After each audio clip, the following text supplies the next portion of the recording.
చూడకుండా ప్రతి పథకము కూడా డోర్ డెలివరీ చేయించాం మనం.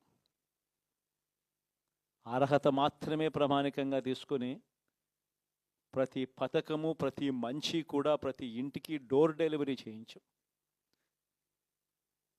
అలా ప్రతి మంచి, ప్రతి పథకము డోర్ డెలివరీ చేసిన ప్రభుత్వం మనదైతే, పాలన మందైతే, ఈరోజు కేవలం వాళ్ళ పార్టీకి ఓటు వేయలేదు అని మాత్రమే, ఓటుకు వేయకపోవడమే పాపం అన్నట్టుగా ఈరోజు రావణ కాష్టం సృష్టిస్తూ ఉన్నారు, విధ్వంసం చేస్తూ ఉన్నారు,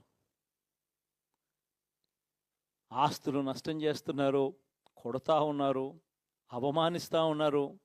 ఇవన్నీ శిశుపాలుని పాపాల్లో భాగాలుగా ఇవన్నీ అప్పుడే పాపాలు మొదలయ్యాయి.